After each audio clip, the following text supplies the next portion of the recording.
Thank you for coming up here. I really appreciate it. As I try and juggle everything here, first of all, talk about your creator journey. How'd you get started? So yeah, I think actually that session that you just had, I feel like my story is a very good case study for a few of the points that you made. So I actually didn't start on YouTube first. I actually started making digital products. And I was selling digital products. For me, I was on maternity leave, looking for a creative outlet, wanted to use my skills. I saw that adult coloring was a really big trend in the USA. I thought, hey, I could do that. And so I made some digital coloring books. From there, I kind of got addicted to the marketing side of everything, almost more than the art. And so I started getting involved in the communities around that niche, which was a very small but very loyal group of people. And most of my sales at that point actually came from Pinterest. So I focused heavily on Pinterest for a few years. You were a pinner. Yep, that's right. And I also focused, like I was a bit on every platform, but focused mostly on the community. And interesting story actually, Pinterest, after 4 years in, there was a glitch and my account disappeared. We lost so much traffic in that moment, but it really fits that thing of don't put all your eggs in one basket. But it was right at the point where we were already thinking, what's our next step? And at that point, one of our digital products had outsold everything else we'd done because someone had done a video on YouTube. And we saw a few videos on YouTube using our products, and we'd always get an influx of sales. And so initially we thought, let's find more people to send our products to. And eventually I stopped and went, well, why don't I do YouTube? That makes more sense.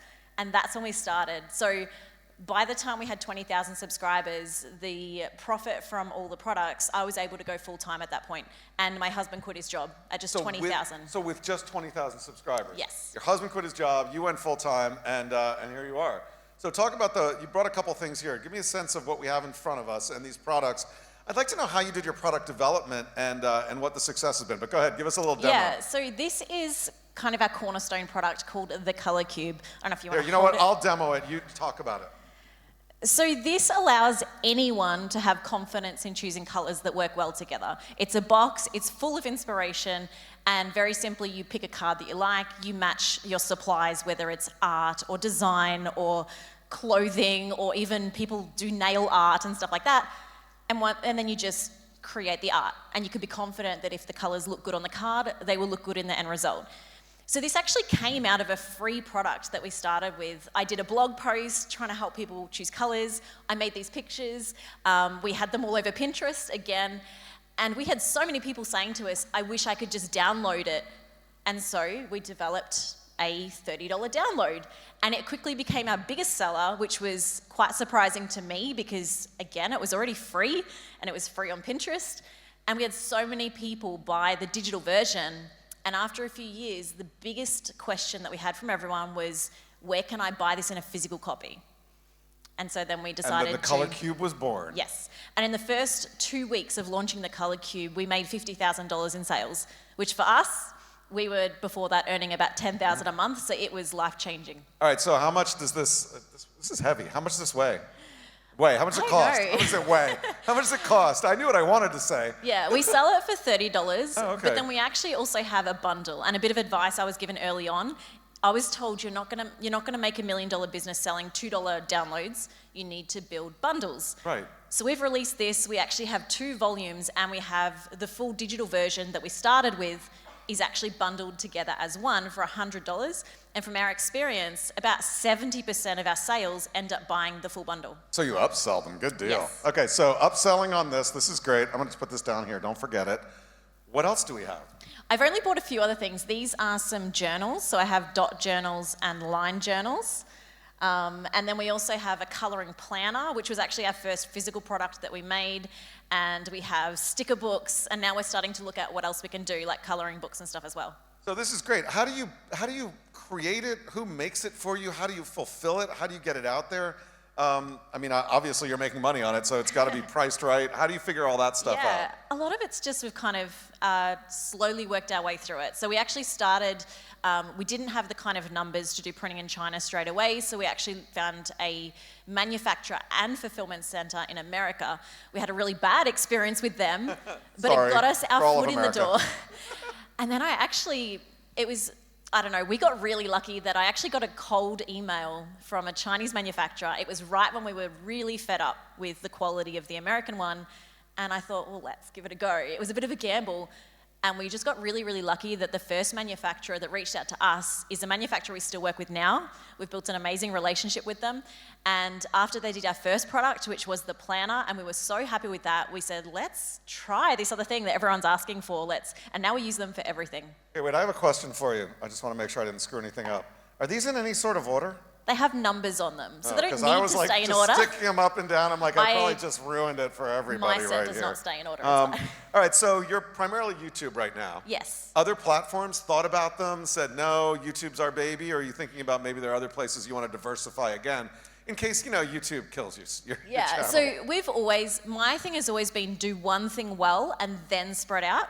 So I would spend a few months learning everything about Facebook. We set up our Facebook page. Then I'd work out, okay, so do I want to keep doing this? Do I want to automate it? Or do I want to hire someone to take over?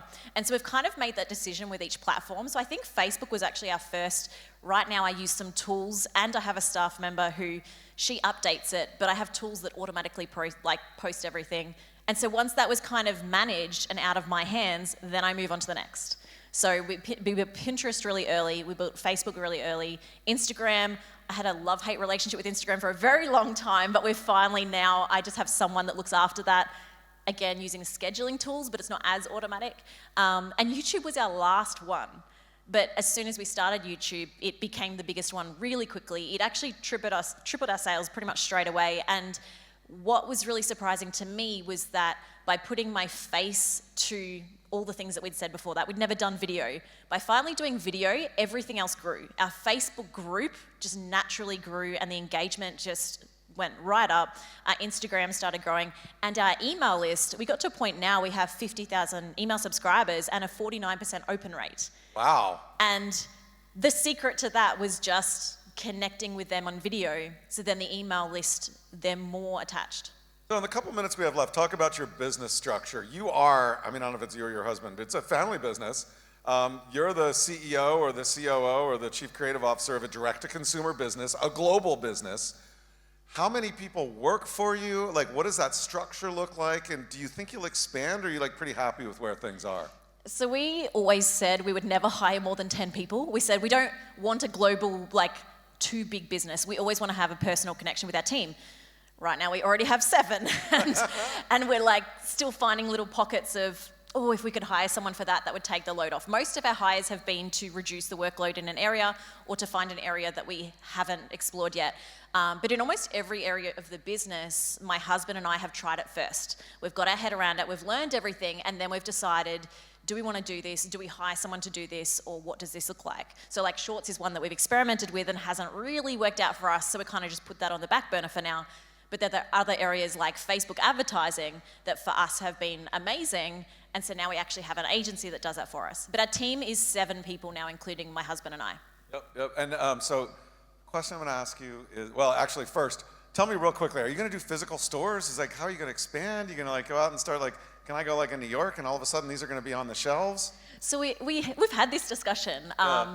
And a lot of my decisions in the business are what are the business that I want to have in the future. And so in the last few months specifically, we've been looking at, do we want to go the retail angle? Do we want to sell other people's stuff?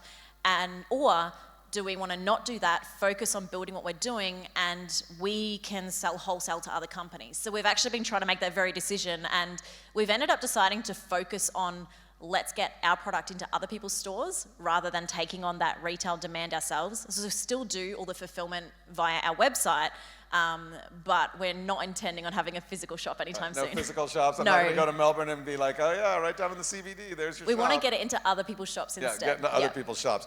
You only have a couple seconds left, and you talked about AI a lot in the panel yesterday, but what's the, AI and artists, very toxic situation. I don't want to put you on the spot on anything, but how do you think AI is going to change what you do in the future, if at all? Yeah, I think I've been cautiously optimistic, but more cautious than optimistic, just given how AI has been perceived, especially in the art space. It's been a lot trickier. I do think in some ways it's inevitable, and it is like the internet all over again. In fact, probably bigger, the change that it's going to make in the world. So we're constantly looking at how can we bring it into our business, but also paying respect to the fact that there are a lot of artists who are personally quite hurt by it, especially the AI art, and so we've had to sort of carefully balance that. But I do love to use like ChatGPT for research, for example, and for helping me to bounce ideas off, kind of like an assistant, to try and enhance creativity, not replace creativity. Okay, people want to buy these, where do they go? SarahRenaeClark.com. Sarah Renae Clark, it's in the agenda and you can search for it. Sarah, thank you so much for your journey. Thanks you. for coming out and being part of this. I really appreciate it.